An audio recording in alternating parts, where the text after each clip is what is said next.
Bago tayo magsimula, ipapromote ko lang. Aking mga power bracelets, available po ito sa Shopee at sa TikTok. But most of my power bracelets are available sa Shopee. So, lahat po yan ako yung gumagawa. Meron tayong mga protection bracelets. So, this is a combination of fire agate and lucky red string, which I have been using for more than 4 years na. And then, meron tayong dalawang klase ng obsidian evil eye. We have the smaller version, which is the 6mm bead and the 8mm bead. This is good for warding off negative energies around you. And of course, yung mga evil eye. And then, we have the anti-evil eye bracelet. So, para to sa mga anti-inggit, ganyan, sa paligid nyo.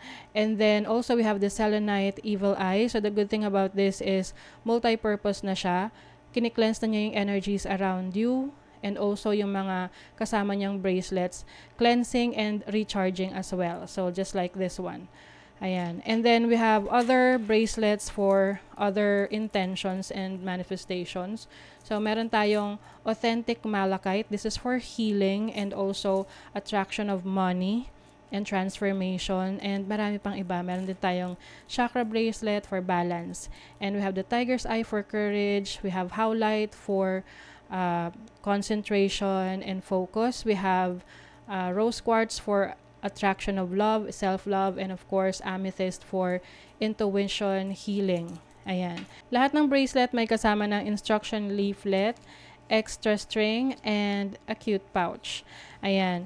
Meron din ako mga bagong products sa aking shop. Ito yung Intention Oils. It comes with 2 sizes. Meron tayong dropper, which is 15 ml.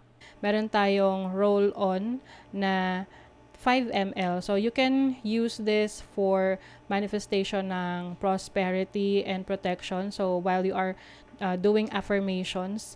And ito naman, you can, multi-purpose to, pwede mo rin itong gamitin when you are setting intentions. You can put this sa iyong candle if bago ka mag-set ng intention. So, this is for prosperity and protection na. Meron din akong spell jar for protection and prosperity. So, these are limited items lang kasi konti lang nagawa ko dahil lahat to ay chinarge ng super full moon nung full moon in Pisces. So now it is available. I think 5 to 7 pieces lang yung available for each. So lahat yan nasa aking Shopee. Link on the description. Thank you so much and happy shopping. Leo, hi! Welcome to Mr. Queen PH at ito ay isang energy update for you ngayong September 16 to 30, 2023. This is a general reading, so maaari kayong makarelate, maaring hindi. Just take what resonates. Panoorin nyo rin yung Sun, Moon, Rising, and Venus signs ninyo para sa iba pang mensahe. Meron tayong video na nagpapaliwanag tungkol doon. Link on the description. And thank you so much sa lahat ng sumusuporta dito sa ating channel. Just a reminder that you have the power to create your own reality. So gamitin nyo lang ang reading na to bilang gabay. Okay. Let's see, Leo. What's up? You have retrograde review. Reassessing things. You are doing some self-reflection about your decisions in the past. You also have Libra, balance. You're looking for answers. You also have the 7th house, relationship. Okay, some of you are going to reassess a relationship. Pwedeng nangyari na sa past ninyo. Yung iba sa inyo, may pagbabalik from the past.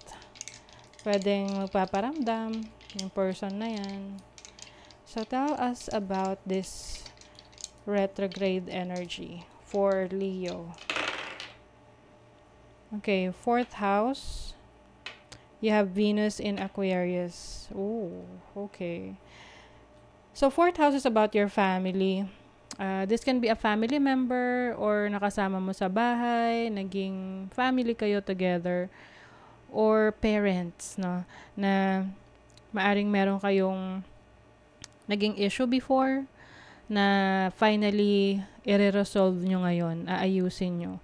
With Venus and Aquarius, Aquarius kasi is more of a rebellious energy, and Venus is about love and, values, money. So, I think you want to, parang gusto mong to take control of your life right now and release anything that is holding you back. Anything na pumipigil sa'yo na makamove on, i-release mo na yan. Because alam mo sa sarili mo kung ano yung nagpapabagal doon sa movement mo towards your goals, towards your dreams. Okay?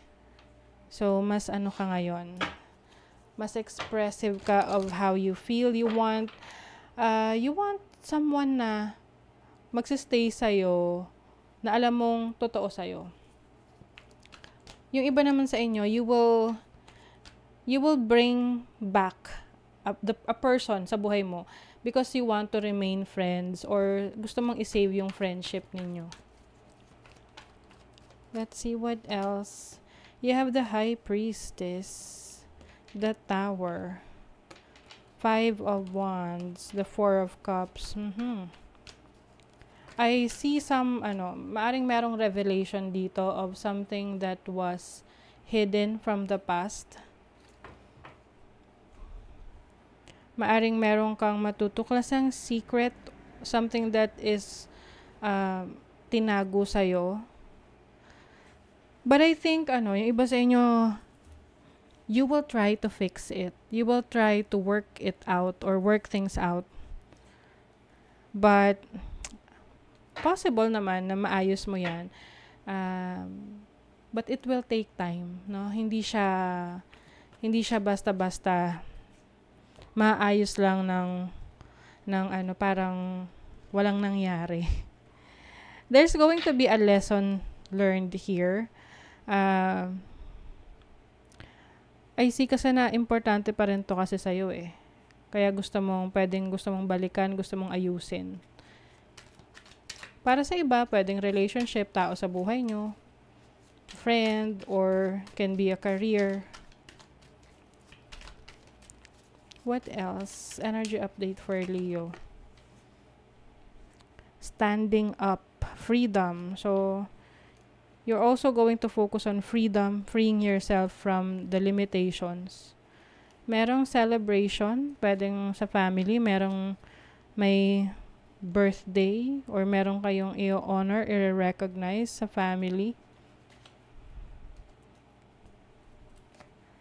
There is also, may repair dito.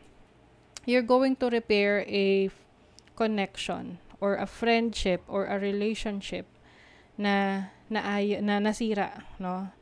Pwedeng kasi to kailangan lang pag-usapan, kailangan lang give and take, kumbaga. You have to listen to each other. Kung ano yung naging issue, ano yung naging pagkukulang ng isa para maayos. Kasi I think this is worth saving. Worth it naman siya na i-save itong friendship na to, itong connection na to. As long as you still have a deep feeling for this person. So, sa career naman, meron ditong investments. Kung hindi ka pa raw nakakapag-try na mag-invest, subukan mo. Lalo na kung may nag-open na opportunity for you for investment para mas mag-grow ang iyong kaperahan. Yes, you're going to take chances. Parang magte-take ng risk, susugal ka sa isang negosyo or isang investment. This may lead to great results. So, please tell us about this investment. The Sun, This is a positive result for you. You have the 9 of Wands. So, hindi siya ganun kadali, hindi siya ganun bilis na proseso, pero magiging worth it. This is worth it. Yeah, with the World card, you will achieve a lot of great things here. Sense of accomplishment. Para siyang successful na project. So, let's see the love life. Iba sa inyo, opportunity to sa ibang bansa or sa ibang lugar na malayo sa lugar mo ngayon. You're going to take a risk Magtitake ka ng risk dito sa decision mo na to, sa career mo or sa investment or business. Sa love naman, may wedding. O, baka may ikakasal sa inyo kasi may celebration nga. Also have memories. So, possible na itong wedding na to is para siyang wedding anniversary. You may be celebrating a wedding anniversary with your person or someone na mahal mo sa buhay. Like your parents, siblings. You have the Six of Wands. Wow, Daughter of Wands. Meron ako nasa-sense dito na someone wants to try again. Oo, parang can be a person from the past na gustong naaalala ka, na gustong i-work out with you yung relationship. Or parang may interest kasi this person still has interest sa'yo. Meron pa siyang parang this person still admires you, kaya parang hindi pa siya totally parang bumibitaw sa'yo. So yeah, maaring may i-reconsider ka na person sa buhay mo. Lalo na meron ka pang feelings for this person or you are still attracted to this person.